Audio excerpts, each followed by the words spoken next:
Los seres humanos tenemos de alguna forma la idea que esto es así. Creemos que una buena educación puede cambiar, hacer que algo malo se transforme en algo bueno.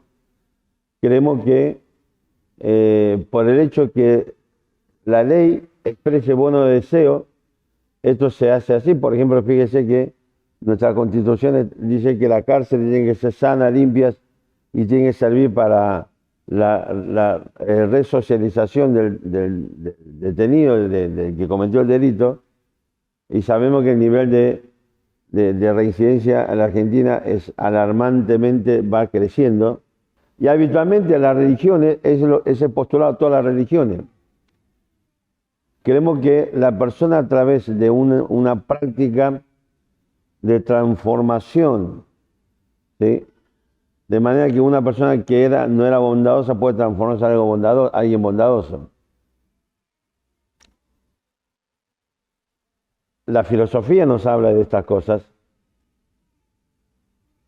Y aún en el mundo evangélico existe la idea de que si yo, por ejemplo, antes no cantaba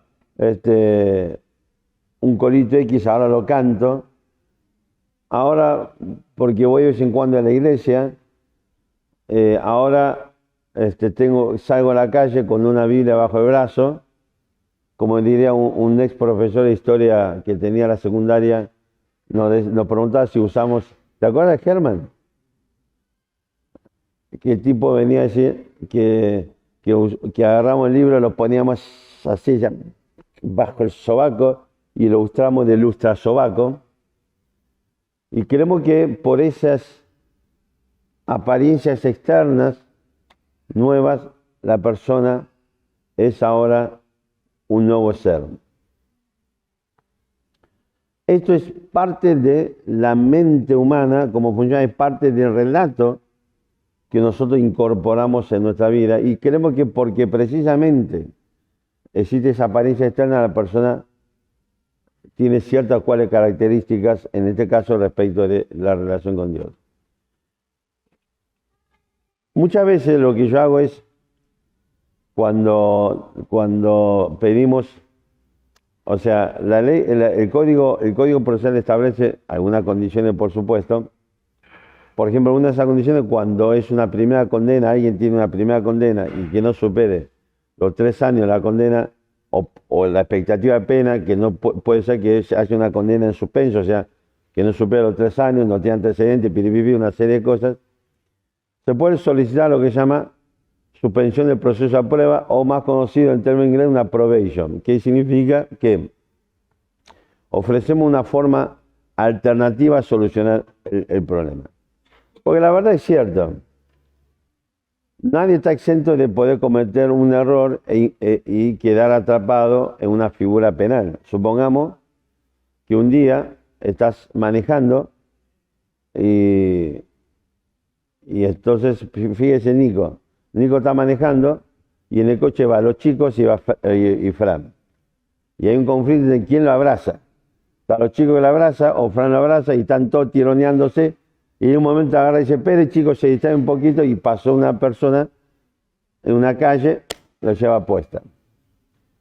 Estamos hablando de un homicidio culposo, es un homicidio que no hubo intención, fue por una serie de circunstancias, depende de la teoría del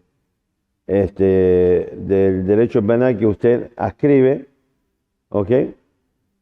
Puede plantear que, digamos, que la causa, pero básicamente estamos hablando de un homicidio culposo que el Código Penal establece una pena máxima de 4 años. Puede pasarle cualquiera esto, seamos honestos, ¿ok? Y el tema es que entonces, como es una pena, como es un delito que permite la excarcelación y eventualmente ofrece una pena, una solución alternativa al delito, al acto, digamos, injusto. Y entonces el abogado va y le dice al juez, mire, le ofrecemos un probation, digamos, una reparación de tanto para papá, el fiscal está de acuerdo, listo, se hace. Muchas veces yo solicito la probation en que se realice en las iglesias.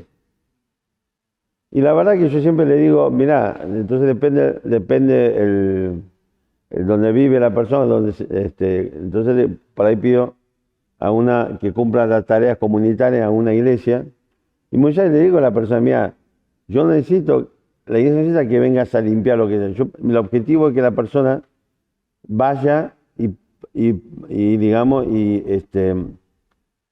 se llama? Y pueda estar presente a las reuniones, por ejemplo, con el objetivo de que la persona pueda estar escuchando durante el plazo mínimo, que es lo que establece la ley, de un año de tarea comunitaria, puede estar escuchando la predicación de la palabra de Dios. Yo recuerdo una iglesia de un joven que tuvo que cumplir 2 años de tarea comunitaria.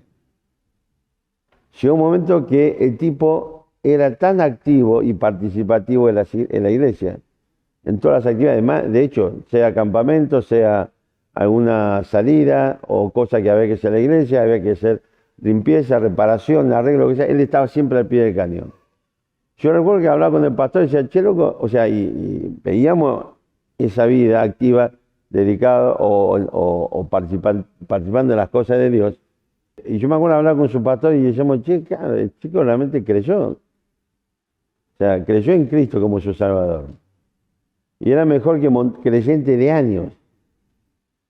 Y un domingo me acuerdo que fui y le llevé el escrito al pastor para que me firme, porque se cumplió los 2 años, entonces iba a presentarme a la justicia para pedir precisamente ya el cierre de la causa, que termina con un sobreseimiento. Y el chico estaba tan feliz que la causa había terminado, o ya habíamos pedido la finalización, y que él había realmente cumplido con todos los requisitos que el juez había establecido para el cumplimiento de este probation. No digo que lloraba, pero andaban los abrazos, los besos con todo, de la felicidad que tenía. ¿Sabe qué pasó después? No vino nunca más. Cumplió y se fue. Nunca más volvió a la iglesia. Habitualmente pensamos en esos términos, que es la apariencia exterior, entre comillas, juzgamos de esa perspectiva, y vieron que hay una frase que seguramente usted ha escuchado, un dicho que dice que el hábito no hace al monje. ¿Escucharon esa? ¿Ok? Bueno, hay una, yo lo uso muchas veces en la iglesia, hablando precisamente de esto, que el hábito no hace al monje. De hecho, tu ropa exterior de un monje no hace que seas un monje. ¿Ok? El derecho es la carrera de derecho, por ejemplo, es una carrera, ahora se está cambiando bastante, pero hasta hace un par de años atrás, es una profesión que se vive mucho de la apariencia. Y muchas veces la gente llega y juzga la capacidad del abogado en función de la ropa que tiene, del auto que tiene, del estudio que tiene, y así sucesivamente. Y yo recuerdo que empecé digamos, por diferentes circunstancias, para práctica, empecé a ir a ver expedientes antes de recibirme, no era abogado todavía, pero iba en saco de corbata y me trataba de doctor. Recuerdo que una vez, o sea, ya después de años de recibido y de ejercer la profesión, un día por una cierta circunstancia, pues tenía que irme a otro lado después y me iba de conga a una casa quinta, entonces ¿qué iba? ¿Y el saco de corbata? No, entonces fui temprano, me fui en jean, remera, y no me quería atender. Y me decía, decirle que venga tu abogado, me decía. Así que es así como funciona el mundo.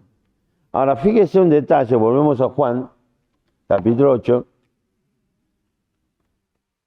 y quiero empezar a resumir lo que venimos hablando para entender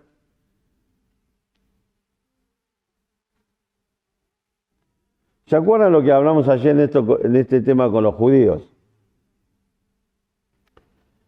El punto central es esto. O sea, los judíos iban levantando la apuesta acerca de, primero, que ellos eran hijos de Abraham, cuando Cristo le mete el dedo en la llaga y muestra la incoherencia, más que incoherencia, ¿cómo diría? Sí, es una incoherencia, digamos, un divorcio entre lo que ellos hacían y decían. Ellos levantan la puerta y dicen, somos hijos de Dios. Mire, uno de los conflictos que muchas veces tengo con los armados cuando uno se sienta a hablar con ellos sobre acerca de su vida, de su pecado y cosas por eso, y pasa con las personas que no creen en Cristo, pasa lo mismo. Muchas veces cuando me siento le digo, che, mira, tenemos que charlar y pasa esto, mira, uno con la Biblia en la mano muestra, la idea de exhortarle, es mostrarle, digamos, esta incoherencia en su vida para que precisamente adecue su vida realmente a la palabra de Dios. Una de las excusas que habitualmente aparece es, pero si todo el mundo lo hace. Es como esta primera excusa de los judíos, somos hijos de Abraham, macho, y vos sos hijos de la fornicación. ¿Se acuerdan? Si usted lee los evangelios, dice que que había en la ciudad de Nazaret una mujer virgen desposada con José. Este es el famoso, la costumbre, la tradición, este concepto de estar desposado, no es que tenía esposo y ahora ya no lo tiene más. Es una tradición donde un hombre y una mujer, durante un año antes de casarse, tenía que asumir responsabilidades como si fuese un matrimonio, con la única excepción de la relación sexual. O sea, en el año previo, lo que estaban desposados, el hombre tenía que cumplir con esta mujer como si fuese su esposa. La mujer tenía que cumplir con el hombre como si fuese su esposo, pero hay una sola relación en esa relación, valga la redundancia, que no tenía acceso, era la intimidad matrimonial. ¿Ok? Por esa razón, es en ese tiempo que María, que el ángel Gabriel visita a María, le anuncia lo que habría de acontecer con ella, y la razón por la que iba a acontecer esto con ella, dice que fue hallada gracia ante los ojos de Dios. Es interesante esto para pensar para aquellos que hemos creído en Cristo, que muchas veces Dios nos pone a prueba en una situación, que esa prueba nos coloca en una situación que puede ser fatal, si se quiere, en términos familiares y sociales. Imagínense lo que es en una sociedad, en un pueblo oscuro, es decir, profundamente religioso, de un pueblito perdido en el norte de lo que era territorio israelí o territorio, digamos, judío en ese tiempo. Porque usted sabe que Galilea era una provincia que estaba al noroeste de lo que era, como estaba dividido la antigua, o lo que era el Palestina en los tiempos romanos, y Nazaret, una ciudad perdida, un pueblito perdido allá arriba del monte, en el medio de la nada. Y fíjese lo que es una sociedad, lo que habría sido el infierno vivir en ese pueblito, o en esa sociedad oscura, si se quiere, digamos, hasta ignorante en muchas cuestiones, pero profundamente religiosa, que 30 y pico años después, o 30 años después, porque recuerde que Cristo comenzó su ministerio a los 30 años, duró 3 años, ¿sí?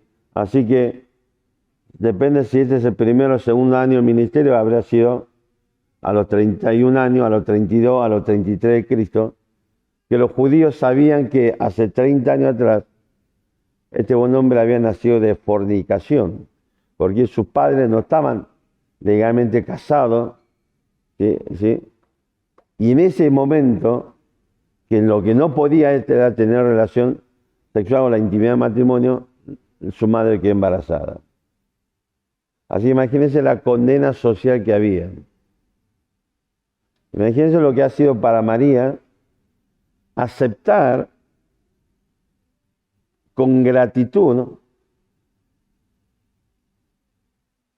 esta misión que Dios le había encargado, sabiendo la consecuencia que iba a venir a nivel familiar y social. Nosotros por mucho menos estamos despotricando contra Dios. Por mucho menos estamos pensando lo que va a pasar con mi vida, lo que va a pasar con el qué dirán, cómo me van a mirar, y qué voy a hacer, y cómo me voy a sentir, y no sé cuánta cosa más. La respuesta a María fue simplemente: aquí tu sierva, hace conmigo lo que quieras. Así que es para reflexionar un poquito acerca de nuestra vida, y la verdad que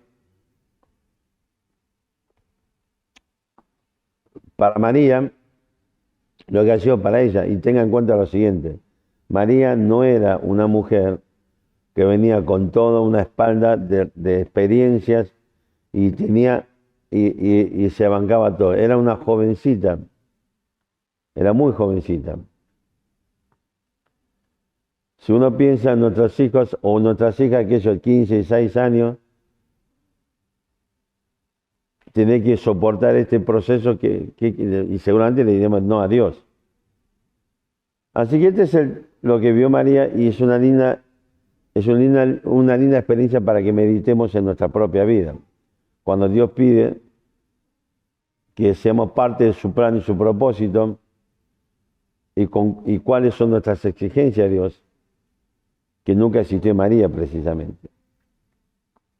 Dicho esto, después de más de 30 años, mire que estos malditos, estos judíos, son tan malditos que cuando ya queda, digamos, al descubierto lo que son ellos, ahora ataca a Cristo diciendo que vos y tu familia, tu madre, tu padre, y nosotros somos hijos de Dios, le dicen.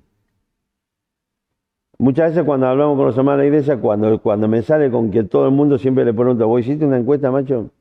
Si una encuesta, y tener resultado de la encuesta que me puede mostrar que todo el mundo hace esto, no, bueno, entonces hablemos de vos.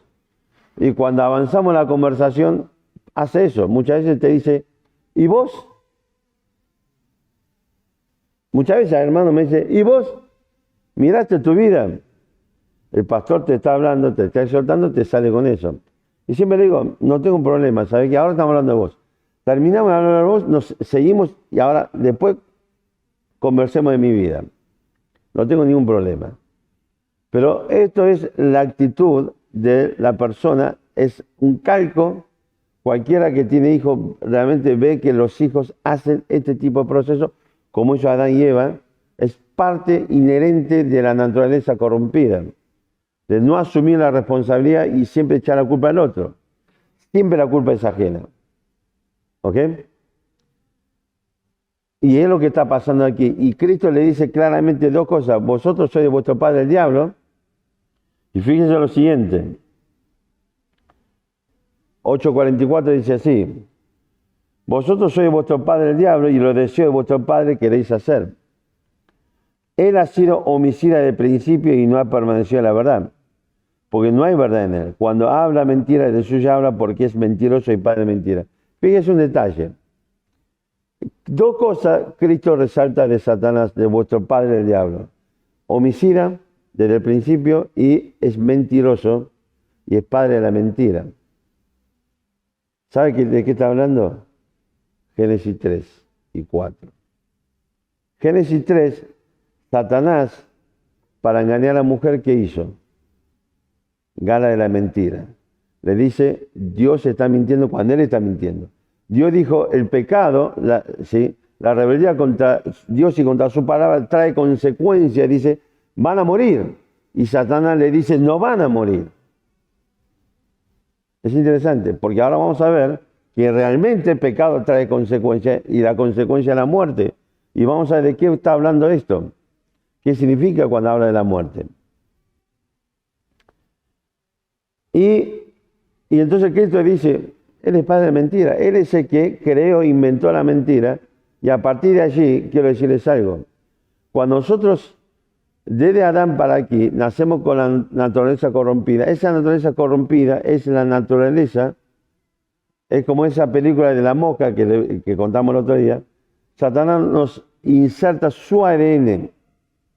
De manera que para nosotros ahora, según nuestra naturaleza, la mentira es parte integral de nuestra vida. ¿Ok? Y mentimos para todo. Y más, inventamos justificativo de la mentira blanca. ¿Se acuerdan? ¿Qué es la mentira blanca? Bueno, es una mentira contraria a la mentira negra, que es una mentira buena, entre comillas. Yo recuerdo haber tenido una discusión con mi hermano, porque un día mi vieja se mandó una de moco, y entonces le dije a mi vieja, le tiré la bronca por lo que había hecho. Y mi hermano vino y metió la bronca diciendo, ¿cómo le vas a decir a mamá que hizo mal tal cosa? ¿Y por qué no? Porque tu vieja. Y se produjo un debate. Qué lindo el término para decir que casi nos agarramos piña. A ver, yo no le voy a pegar, porque sabe que donde le meto un dedo, lo duermo 3 días seguidos. El negro no, es así el asunto. Entre paréntesis le cuento, teníamos el negocio un día, a la mañana, yo estaba leyendo el diario, mi hermano estaba ahí en la caja y vino a entregar especies creo que de la Virginia. Ahora, que uno discuta con el proveedor, que el precio, que el porcentaje, que el descuento de esa cosa y el sistema de la cuenta es muy común que suba a un desacuerdo en esa cosa. Entonces, mientras estaban discutiendo, yo seguía leyendo el diario y al rato veo que va subiendo el tono y levanto el ojo, aunque usted no lo crea, lo abrí un poco más para ver qué estaba pasando. Y entonces ahí escucho un insulto hacia mi hermano. Mi hermano le dice, bueno, yo le voy a dejar bajar, te voy a decir que baja el marqués, ahora sabes que llévatelo, y le pega un manotazo a una caja chiquitita ¿vieron que la caja de las especies? Especies, no, especias. ¿Eh? Especias. Sí, especies es otra cosa. Las especias son cajas chiquititas, porque vienen y vuela la caja. Y el otro, ¿qué hace? Medio que le pega una... Yo cuando paso y empiezo a mirar más, y el otro le tira una cachetada a mi hermano. Así que yo agarré, muy sencillo, muy simple, cerré el diario. A todo esto mi hermano ya está con el otro cara a cara, pues, pero el otro es un tontito, le voy a pegar otra cachetada, lo dormía. Me metí en el medio entre los dos, me saqué el anteojo, lo miré al proveedor, y ¡pum! Cabezazo. Y el tipo empezó a retroceder. Lo saqué el negocio a cabezazo, lo llevé hasta la esquina a cabezazo, no lo hagan, no es para que imite. Lo acorralé contra un poste de luz y el negro rebotaba entre mi cabezazo, ping con el poste, ping con el poste. Y el negro estaba desesperado. No, pará, dice, no, vení, disculpame. Y tenía 17 años, 6 años, hacía poco, realmente no es un justificativo, pero es así, hacía poco realmente que empezó mi vida cristiana. Me di cuenta del desastre que iba armado cuando venía todo el barrio a felicitarme porque lo había puesto en su lugar al tipo. Claro, cuando empezó a venir a felicitarme a los vecinos, yo, uy, la pucha, ¿qué hice? Pero el punto central es eso, miren. Empezamos a discutir con mi hermano y él decía que vos no podés corregir a tu madre. Le digo, ¿por qué no? Y la idea de él básicamente es que siempre había que decirle a nuestro padre que todo lo que hace está bien, aunque sea una mentira. Así que existe este concepto y lo que Dios nos dice que Satanás desde el principio ha mentido y es el padre de la mentira porque él es el que en su naturaleza y a través de toda la humanidad hemos recibido esta herencia en nuestro ADN de mentir. Pero después dice, lo deseó vuestro padre que queréis hacer, dice, él ha sido homicida desde el principio. y ya nos está dando una pista acerca de quién es, Cristo nos está diciendo, quién es el que, obrando en Caín, lo llevó a matar a su hermano. Quien realmente es homicida y le ha transmitido ese digamos, código genético a su descendencia, a la descendencia de la serpiente, a matar a su hermano. ¿Se entiende lo que estamos hablando? Fíjense que aquí el Señor Jesucristo nos está contando y está, por supuesto, corroborando la veracidad de la historia de Génesis, de la creación, y del primer hombre, la primera mujer, y lo que ha ocurrido con el primer homicidio, la humanidad. Y nos está diciendo quién es el que realmente está detrás de todo esto, esta escena macabra, detrás de toda esta situación que había ocurrido en Génesis 3 y ocurre en la humanidad entera. Hermanos, amigos, Cristo aquí dice que nosotros somos esclavos del pecado porque hacemos pecado. La naturaleza del ser humano es una naturaleza corrompida desde la perspectiva de la verdad de Dios, desde el punto de vista espiritual, porque es una naturaleza que está dominada por la estructura genética de Satanás, que lo que va a reproducir, lo que nos lleva a nosotros a reproducir nuestra vida constante y permanentemente es el pecado. Es decir, un acto de constante, permanente de rebeldía contra Dios y contra su palabra. Un acto permanente de injusticia, de rebeldía, que lo que buscamos es suprimir la verdad de Dios. Y la estructura que se ha creado en este mundo, y particularmente lo que tiene que ver con las religiones y con la filosofía, son pensamientos y razonamientos que, aunque parezca totalmente lógico y racional, no tiene por único objetivo es seguir, digamos, o continuar con este proceso de que el ser humano esté sumido en qué cosa, en una mente entenebrecida, para que no podamos ver o que no nos resplandezca la luz del Evangelio. ¿Por qué? Porque en tanto en cuanto usted no conoce la verdad, va a sufrir las tres consecuencias del pecado y particularmente la tercera consecuencia. Y ahora vamos a ver esto. Así que, salvando la distancia, no quiero con esto hacer una proclama política, pero vieron que se dice que los gobiernos populistas lo que busca es que la gente siga siendo ignorante. ¿Por qué? Porque en tanto cuanto ignorante es voto cantado. En tanto cuanto ignorante destruimos la educación, incentivamos, aunque no lo digamos en los relatos, la deserción escolar, y así sucesivamente, aumentamos y hacemos crecer nuestras villas de emergencia, donde más personas que no tiene, digamos, que no le damos la posibilidad de estudiar y que su mente pueda desarrollarse, y mantenemos esa ignorancia ¿para qué? Para que con un sanguchito tengamos el voto asegurado. Esto es lo que hace el populismo, es verdad, esto es una realidad. Satanás tiene exactamente esa es la estrategia. Mientras el ser humano se mantenga ignorante respecto a la verdad de Dios, lo va a acompañar en su destino eterno. Génesis capítulo 3, Dios le dice a la mujer, le dice a Adán y Eva, el día que comáis de este árbol, no por el árbol, sino que ese árbol lo que simboliza, lo que representa precisamente es al ser humano en su decisión de sujetarse a Dios y a su palabra, o la decisión de rebelarse contra Dios y su palabra, es lo que definitivamente han hecho. Y lo que Dios le está diciendo es que el día que ustedes caigan en el pecado, en el acto de rebeldía contra la persona de Dios, contra su palabra, va a haber consecuencias, y Dios le dice, van a morir. Y Satanás le dice, es mentira, no vas a morir.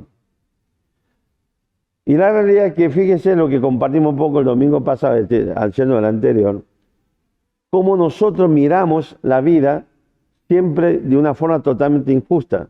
De manera que si es algo, es el mismo hecho, el mismo acto, es fruto de mi persona, no es grave. Si lo hizo la otra persona, es grave. Si mi hijo le arrancó el ojo a un chico, la culpa es del chico, que vio que mi hijo tenía un destornillador en la mano, y el negro vino y metió el ojo sobre el destornillador. Claro, vieron como la cosa, pero no contamos, este es el relato. La verdad es que mi hijo fue, lo tiró contra el piso, le agarró, le inmovilizó la cabeza contra el piso, y agarró el destornillador, se lo metió en el ojo. Pero nosotros vamos a decir que no fue así. Ahora lo hizo el hijo del otro. ¿Qué hizo el otro del pibe? El pibe agarró la aguja de coser y la mamá, que no ve bien, y le dijo, mamá, déjame que yo te ayudo a, ¿cómo se llama? Hilvanar, ¿no? Enhebrar, perdón. Y el pibe, en ese proceso, está enhebrando, viene un chico corriendo, lo choca y se clavó la agujita sobre casi, digamos, la superficie de la piel. Hay que matarlo, es un asesino. Mirá lo que hace, el asesino de las agujas. ¿Vieron? Habitualmente es como los padres actúan, ¿ok? Cuando se trata de mí, yo he escuchado hermanos de la fe que, por ejemplo,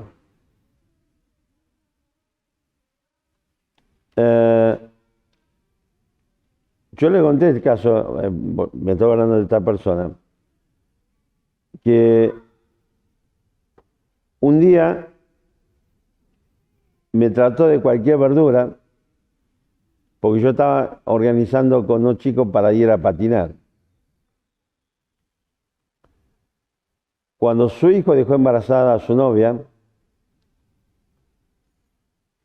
no mató a la novia porque simplemente los padres de la novia se pusieron delante con bazooka, UCI, ametralladora, con un tanque y cosas por el estilo, porque si no, es esta piba, esta zorra y cosas por el estilo, que engatusó a mi hijo y cosas por el estilo. Es así como actuamos habitualmente. Cuando el hijo del otro es malo, mi hijo no. Cuando María el otro engañó, ese tipo hay que castrarlo.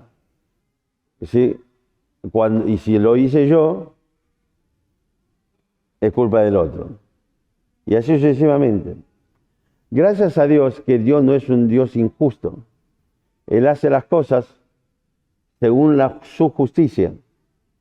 Y Dios dice, el día que comáis del fruto de este árbol, van a morir, es decir, que va a haber consecuencias. Quiero que sepa algo. No es gratuito la rebeldía contra Dios y contra su palabra.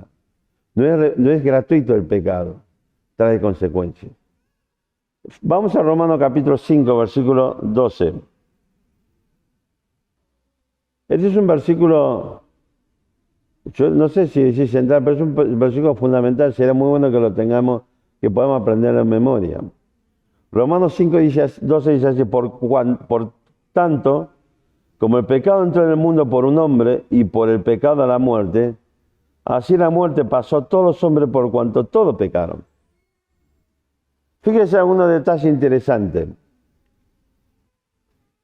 Se nos dice que el pecado entró por un hombre y por el pecado a la muerte, y así la muerte pasó a todos los hombres por cuanto todos pecaron. Escúcheme una cosita, acá está hablando de Adán.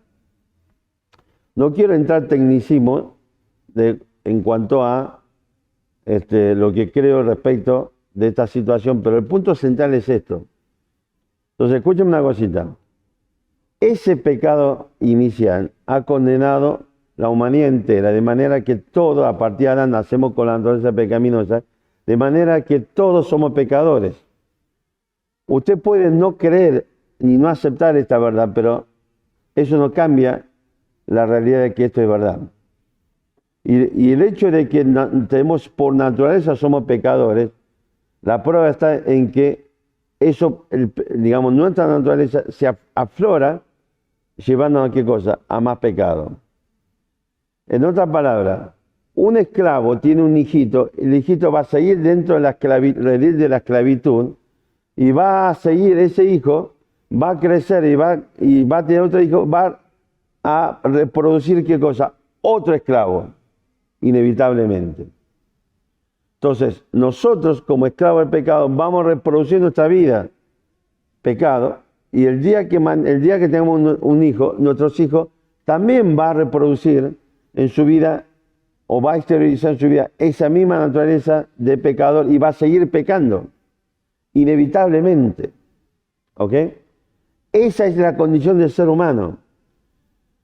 Entonces, se nos dice aquí que por un hombre, indudablemente, entró el pecado y con el pecado que entró, la muerte. La muerte es el castigo, es la consecuencia del castigo del pecado. Y se nos dice que la muerte pasó a todos los seres humanos sobre este mundo porque todos hemos pecado en ese momento en Adán.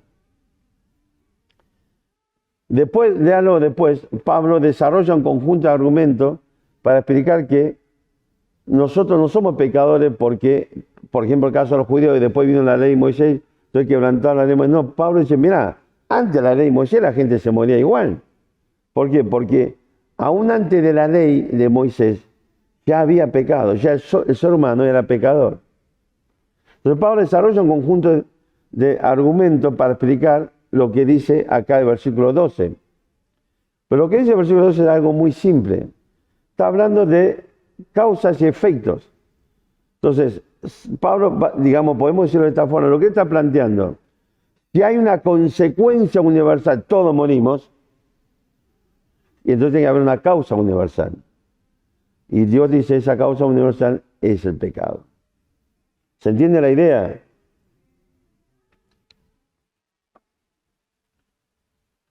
Esto es una lógica inapelable que se aplica, por ejemplo, supongamos en la ciencia.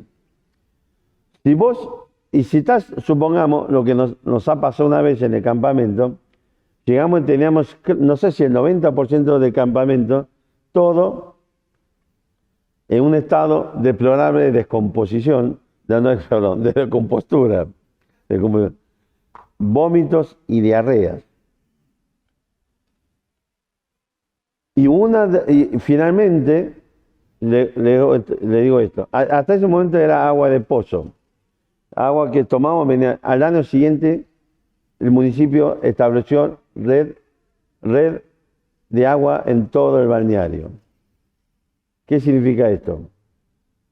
Más allá que ellos después dijeron, no, al año siguiente cuando vinieron para inspeccionar la condición de nuestros alimentos, si se respetó la cadena de frío, no sé cuántas cosas más. Pero qué casualidad que cambiaron el agua de pozo por una red de agua corriente. Porque de hecho, lo que estuvieron ese año, si se acuerdan, acá adelante era un desfiladero constante. No era solamente que nosotros, los que estábamos en este campamento comiendo esta comida que trajimos y que cocinamos, estaba totalmente descompuesto, sino que había mucha gente del balneario viviendo en nuestra casa, también estaba descompuesto. Ahora, al año siguiente, la municipalidad, ¿qué hizo? Estableció o estiró toda la red de agua corriente. La pregunta es, ¿qué significa eso? Que ellos descubrieron que había una causa que provocó una consecuencia generalizada a toda la gente que tomáramos ese agua. Causa y efecto. ¿Se entiende la idea? Entonces, a no ser que, y yo muchas veces cuando hablo con personas que me dicen que no es pecador o pecadora, le pregunto, le digo este pasaje, le digo, la Biblia dice, Dios dice, hay un efecto universal, es la muerte. Y Dios dice, es el pecado. Bueno, si vos decís que no sos pecador y tenés que reconocerme que vas a morir un día, porque está una de las consecuencias de la muerte física, entonces decime cuál es la causa universal para que desde el primer hombre hasta hoy, a través de los siglos y los milenios, la humanidad entera separada a través del tiempo, del espacio, digamos, tipo de clima, alimentación, ambiente natural, totalmente diferente. ¿Por qué motivo? Entonces, ¿cuál es la causa universal que produce esta consecuencia universal que es la muerte? Lo que Dios dice es muy claro. Hay una consecuencia universal que es la muerte. Y esto se produce porque hay una causa universal que es el pecado. ¿Sabe qué significa esto? Si todos morimos, quiere decir que todos hemos sufrido o todos sufrimos los efectos de la causa universal. Si un niño va a ir al cielo, quiere decir que no es pecador. Pero el niño murió, entonces es pecador. ¿Por qué? Porque también sufrió la consecuencia del pecado que es la muerte. Es una lógica inapelable. La verdad que durante muchos años traté de encontrar un significado o un concepto diferente a este pasaje, porque este pasaje me destruía toda intención o pretensión de que un niño, por ejemplo, apenas nacido, se muere y va a ir al cielo. El problema es cómo hago yo que ese niño escape y se muere igual, y la Biblia me dice que la consecuencia del pecado, la muerte de él no es consecuencia del pecado. No hay forma. Entonces no puedo no aceptar la verdad de la palabra de Dios, de que todos nacemos pecadores, todos sufrimos la consecuencia del pecado, todos morimos. Eso hace que todos tengamos que enfrentar la triple muerte, entre comillas, como consecuencia del pecado. Uno, indudablemente, la muerte física. Dos, es la muerte espiritual, digamos, muerte. La muerte espiritual. Tres, la muerte eterna.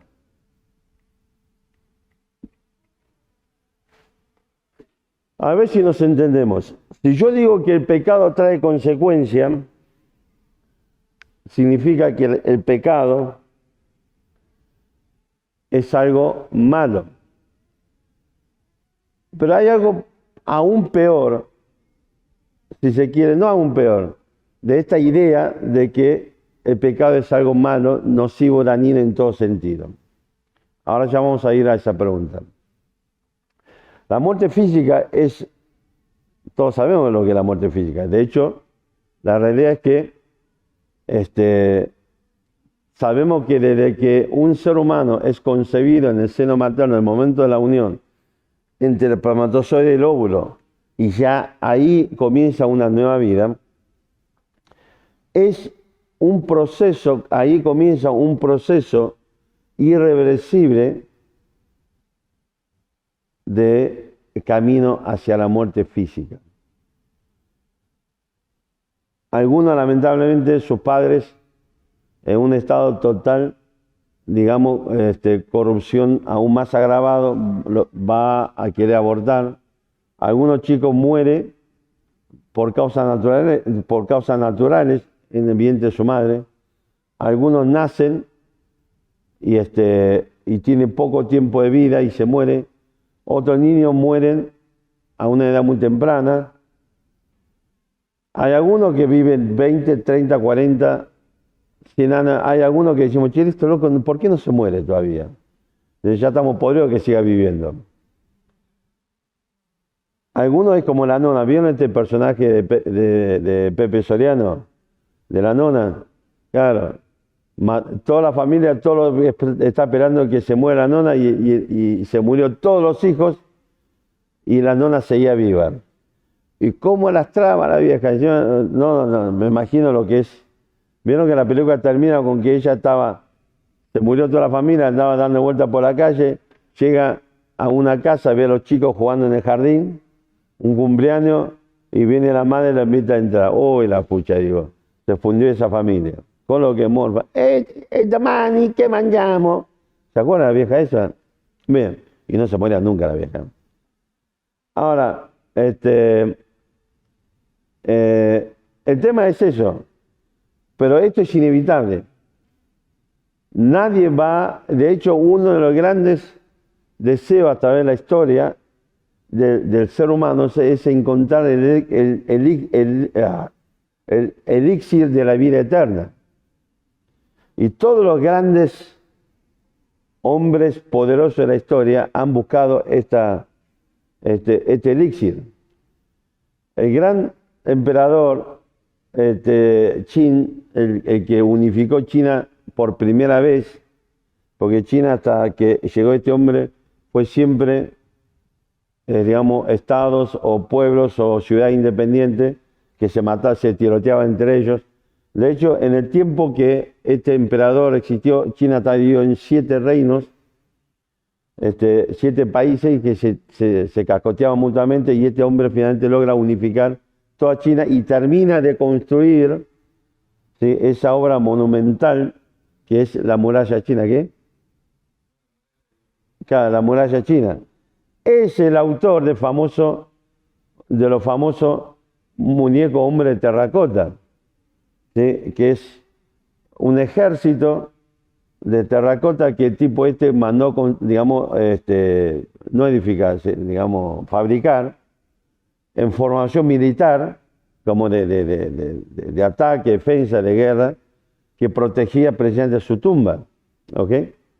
Es interesante que estos muñecos de terracota son una cantidad impresionante, pero usted sabe que no hay uno solo o sea, no son iguales, todos los rostros son diferentes. Pero también a su vez, todas las armamentos, como las flechas, son todos iguales. ¿Sabe qué significa esto? Aunque más le pese, los chinos fuimos los que desarrollamos el concepto de la línea de producción. Todo lo que viene a través de una línea de producción siempre se produce de forma igual. Ford, el creador, el inventor del auto Ford, de la empresa Ford, utilizó esta técnica de la línea de producción para la fabricación de sus coches, por ejemplo. Así que este hombre siempre buscó este elixir de la vida eterna, que es lo que le permite vivir para siempre y estar siempre en el poder, entre comillas. Es así que por una tramoya que se mandó alguno de sus súbditos para escapar de esta prisión y presión de este dictador, que ha sido un tipo realmente, desde el punto de vista lo que es de estratega, no hay ninguna duda que ha sido uno de los grandes estrategas de la historia de la humanidad, pero a partir de su reinado, se llegó a habitar Japón. Japón era conjunto de islas totalmente desierto. Fueron los chinos que llegaron y colonizaron Japón, así que cuando decimos que son hijos nuestros es totalmente cierto. Y la historia cuenta que este hombre salió en un peregrinaje a buscar este elixir, y en ese viaje se murió el negro. Y imagínense sus generales y todos sus consejeros, si llega la noticia que el emperador se murió, eso se desbandaba. Así que lo que hicieron fue, para ocultar la muerte del emperador, y que con el tiempo el emperador iba a echar olorcito, porque una cosa inevitable, porque se murió, se va a descomponer. Entonces, ¿qué hicieron? Dijeron que el emperador quería comer pescado, y compraron pescado, se trajeron todo el pescado de China. ¿Y qué pasó? No lo comió, el pescado se empezó a pudrir, y el olor que le agregaba era impresionante, y eso fue la estrategia para ocultar la muerte del emperador hasta que logró volver a la ciudad imperial. Pero el tipo se murió igual. Así que la humanidad entera, a través de la historia, muchos poderosos, usando su poder y su fortuna, buscó aquel remedio que le dé la vida eterna, o que le permita vencer la muerte, es porque es una prueba más que suficiente para decirnos algo. La muerte física es común a todos los seres humanos. Y la Biblia dice que la muerte física se produce porque como consecuencia del pecado. Y Pablo nos dice que todos morimos porque todos hemos pecado. Todo, digamos, ostentamos nuestra condición de pecador. En ese estado hemos nacido. Por esa naturaleza es que vamos a reproducir en nuestra vida pecado. Usted y yo inevitablemente, nuestros hijos inevitablemente en algún momento van a manifestar rechazo hacia Dios y su palabra. Recién estaba cantando a los chicos, ayer también, y yo estaba pensando, fíjese que Cristo dijo que los hijos de este mundo son más sagaces que los hijos de luz, del reino. Y es verdad, fíjese un detalle, nosotros como padres cristianos no nos preocupamos por la educación de nuestros hijos. Es más, de hecho, fíjese un detalle, nuestro hijo se porta mal y ¿qué hacemos? Le decimos, no vas a mirar le vas a mirar la tele, no vas a tomar nada, no, le decimos, no vas a ir a la iglesia. Es decir, el único lugar donde el chico puede recibir una educación que le permite contrarrestar las inmundicias que llega hasta la educación de este mundo, le decimos que no vaya. Entonces le pregunto a los padres, a las abuelas también, cuando volvamos a Buenos Aires, ¿qué va a hacer con sus hijos, su nieto? ¿Se va a sacrificar y va a llevar a sus hijos, su nieta a la iglesia para que siga recibiendo conocimiento de Dios y de su palabra? ¿O se corta aquí todo lo que pudieron recibir en cuanto a ese proceso? ¿Se entiende la pregunta? Fíjese que el mundo entiende la importancia de adoctrinar a nuestros hijos, que la ideología de género comienza ¿en dónde? ¿En qué parte de la escuela? En el jardín infante. La ideología de género desarrolló toda una estructura, un programa, para que ya desde jardín infante nuestros hijos reciben esa basofia, esa basura, para que quede impregnado en su mente, en su corazón.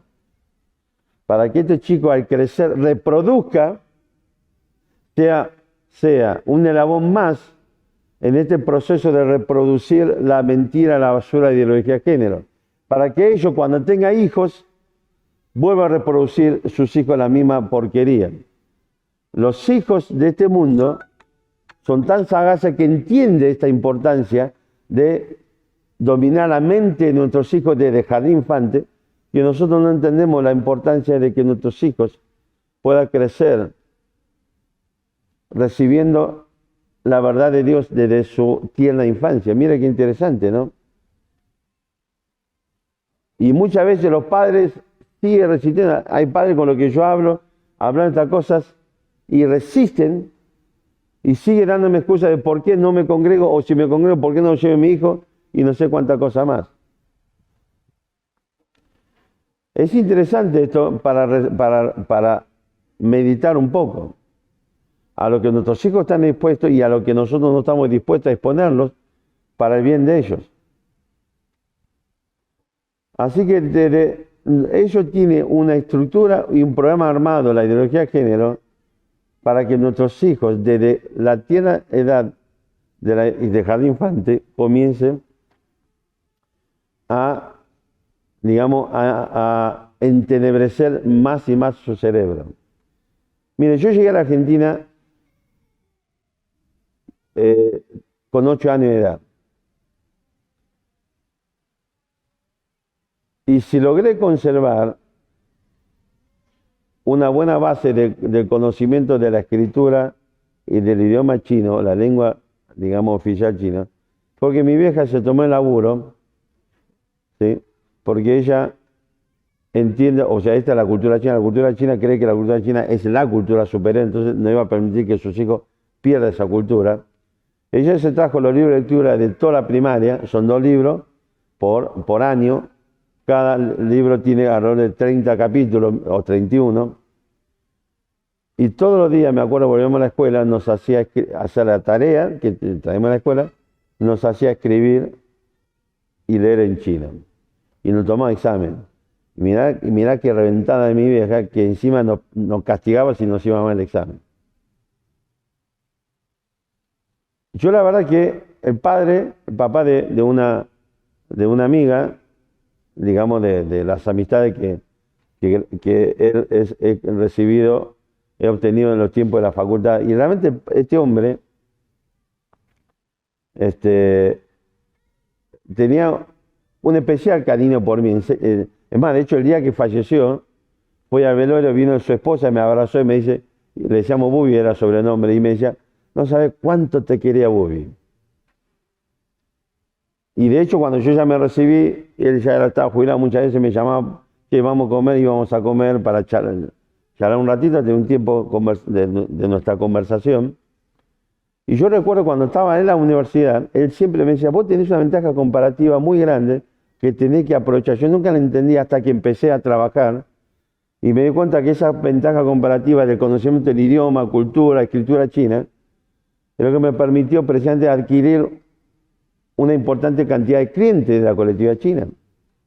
Y lo que me permitió después desarrollar otro tipo de oficio que tiene que ver con el comercio exterior, el tema en una cámara de comercio chino argentino. Y fíjese que, aunque yo haya venido a los 8 años, y mi mamá, digamos, nos mantuvo la base de cuanto conocimiento del idioma y de la lengua china, pero yo siempre dije, mire, yo crecí en Occidente, en la Argentina, tengo formación, pensamiento occidental, mis amigos son todos argentinos, mi esposa es argentina, la iglesia donde yo asisto es una iglesia argentina, donde se predica en español, y un día una cosa que estaba haciendo, de golpe me di cuenta de algo. Eran cuestiones de carácter, si se quiere, artístico. Y de golpe me di cuenta que tenía una profunda preferencia por ciertas cuestiones de la cultura china, aunque haya crecido en Occidente. Y ese día me quedé pensando, recuerdo, y dije, ¿cuánto realmente influyó en mi vida, aunque haya venido a los 8 años, esa vivencia de ese tiempo en otro país? Entonces imagínese lo que pasa con sus hijos.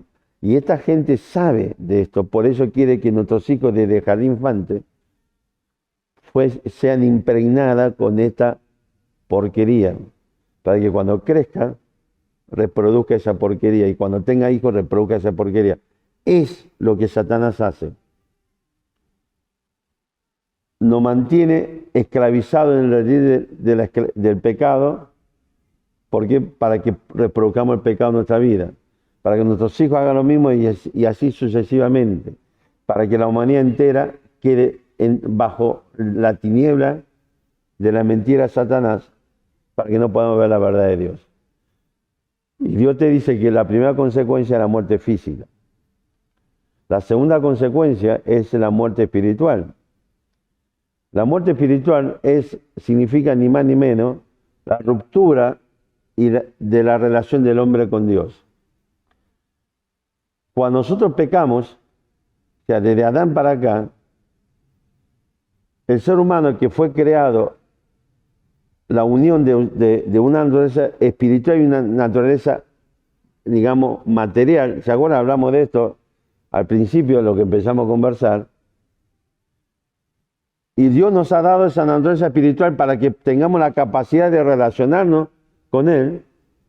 Cuando el pecado entró, destruyó y dinamitó totalmente esta unión, de manera que ya ahora el ser humano, aunque tenga una vida espiritual, está incapacitado de relacionarse con Dios. Yo estaba en primer año de la secundaria. A todo esto, cuando era más chico, mi mamá siempre, ella fue durante muchos años miembro de esa evangélica allá. Usted sabe que allá en China los estudios, las clases, son todas jornada completa, siempre, de lunes a viernes, no existe media jornada. Y la clase dura lunes a sábado. Vamos a escuela lunes a sábado. Y el día sábado era una fiesta, porque el día sábado era mediodía. Éramos felices porque el sábado salíamos al mediodía. Y la otra esquina de la escuela donde yo iba, la otra esquina había una iglesia. Mamá siempre nos insistió que fuésemos a esa iglesia a participar de las actividades en un acto yo hice de saqueo, actué de saqueo. Y había un chico con nosotros que el negro medía, era un chico que era primaria, pero medía 40 metros, el maldito. Y hizo de árbol, y yo me acuerdo que tenía que venir saltando y treparme sobre él, como el saqueo que se trepó a un árbol para ver a Jesús. Ese día mi papá fue a la iglesia, fue un domingo, fue a ver la obra de teatro. Cuando llegamos a la Argentina, eso se cortó todo. Un día empecé a ir a misa, ¿por qué? Porque mis compañeros iban a misa. Y dije, bueno, yo te acompaño. Un día mi hermana conoció a dos mujeres que eran mormonas en un colectivo y la invitó a casa, y venían estas dos mujeres pasando diapositivas, dibujos de José Mí y toda la mentira de los mormones. Y empecé a ir con mi hermana, con estas dos mujeres, a ir a una reunión de los mormones. Y en ese momento había una iglesia, lo que viene en Ciudad Vista sabe que está el ombú, ¿vieron el coso la ferretería? En la esquina del ombú, o sea, para donde está la delegación municipal, no para el lado de primera, para el otro lado de la esquina, esa casa, no sé si quedaba o no, pero ahí funcionaba las reuniones de los mormones.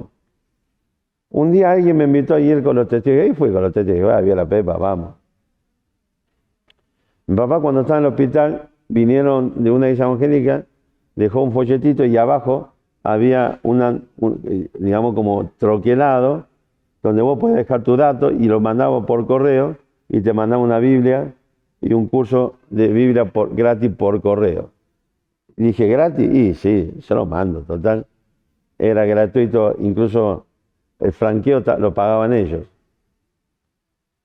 Así que fíjese que, y finalmente me empezó a interesar lo que era filosofía, especialmente lo que tenga con el ateísmo. Así imagínense que pasé por diferentes religiones, y aún me empezó a gustar un poco esto, filosofía, pensamiento humano. Yo estaba en primer año. Papá falleció a los 49. A los 46 años le detectaron un tumor en el estómago. Lo operaron. Era benigno. Fue tanto la mala praxis los médicos que al año siguiente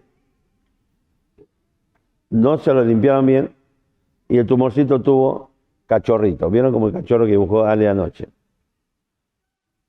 Lo volvieron a operar al año, y ya la cosa no pintaba muy bien. Ya tenía un tumorcito en el hígado. Yo recuerdo que se necesitó mucho dador de sangre.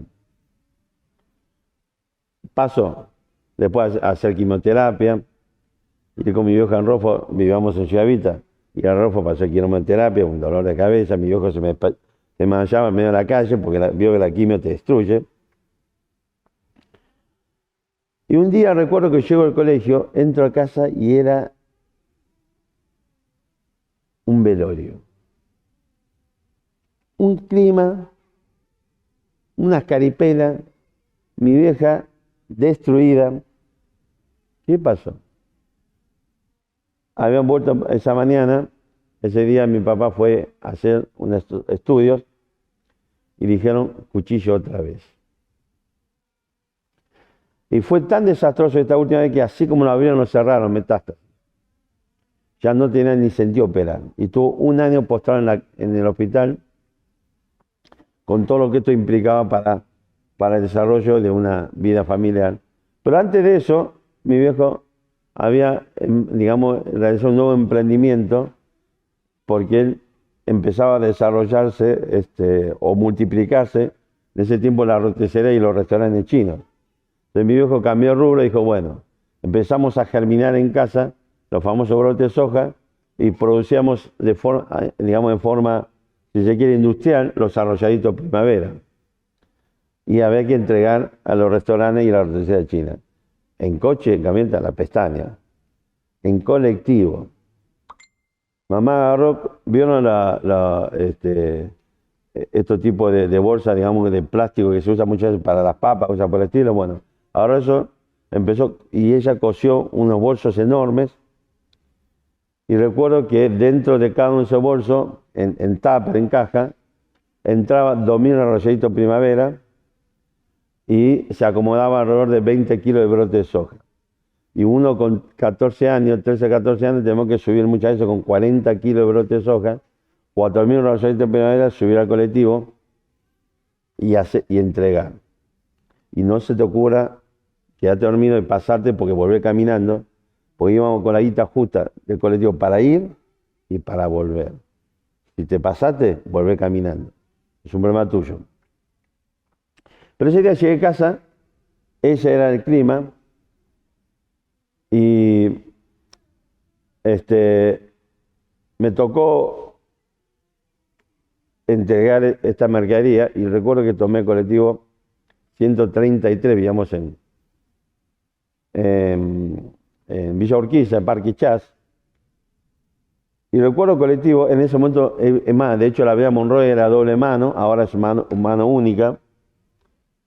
Antes era mano única hasta el hospital, ¿cómo es el hospital que está sobre Monroy? Pirovano, y después se hacía doble mano. No, miento, era hasta la avenida Kramer. Recuerdo estar parado, hasta ese detalle me acuerdo. Vieron que el antiguamente colectivo tenía dos filas, una fila de asiento doble y una fila de asiento individual. ¿Sí? Antes los colectivos eran así. Y tenía el cartel que decía prohibido salivar, ¿se acuerdan? Por los negros te escupían en el colectivo, era un desastre. Si antes los colectivos tenían esos cartelitos, prohibido salivar, ¿se acuerdan o no? Bueno, porque viste, había esa costumbre de estar escupiendo por todos lados. Yo estaba parado en el asiento, en los asientos individuales, entre el segundo y tercer asiento, miraba hacia el exterior, ya mientras veía como el paisaje de la ciudad, y empecé a orar.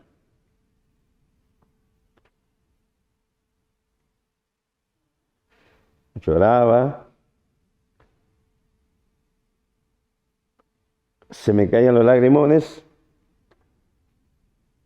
y dije, Dios, confío que vas a curar a mi papá.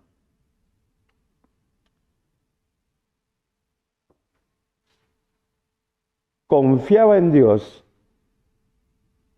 y ella le pidió de mi oración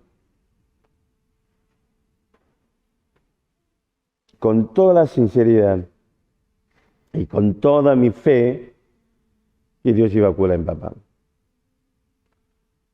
Mi viejo fue al quirófano, los cerraron, los sacaron, dijo esto no va más, se comió un año de tortura acostado, tirado en el hospital, hasta que en medio de julio del año siguiente los médicos dijeron, lléveselo, ya está de última.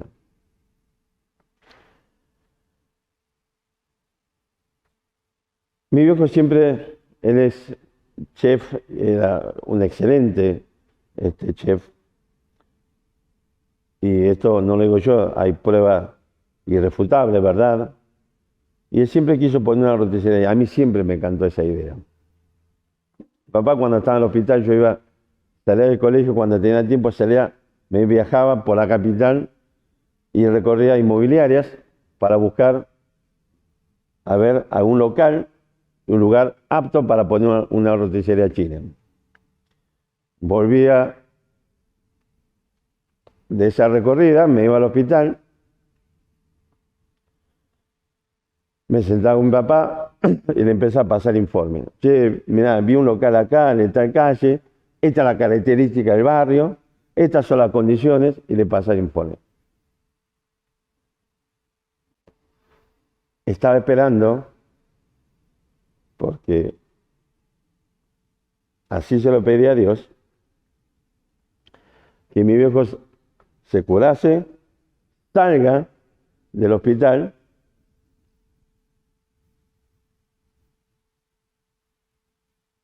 y cumplir este sueño. No 5 supermercados, sino una roticería china. ¿Saben qué pasó? Papá falleció. La pregunta es, ¿qué pasó, Dios? ¿Me fallaste? ¿Te pedí algo? No creo en la adolescencia, pero digamos un adolescente, un jovencito, 14 años, confió en vos.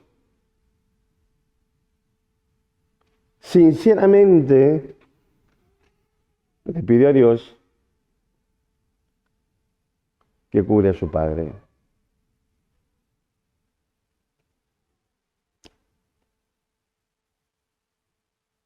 Pero no, falleció. ¿Qué pasó?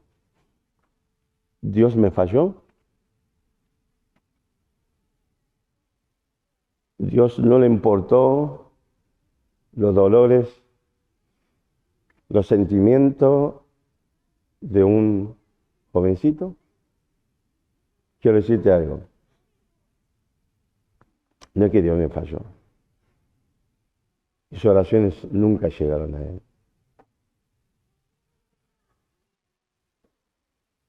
Porque la profunda brecha que mi pecado produjo, desarrolló entre mi persona y Dios, nunca ha permitido que mis oraciones lleguen a Él. Es la muerte espiritual. Es la muerte espiritual. Tal vez usted hoy está confiado que mi religión, mi iglesia, mis buenas obras, tal vez usted está confiado en lo que vos, usted mismo, hace, deshace, produce, lo que sea, te lleve a Dios.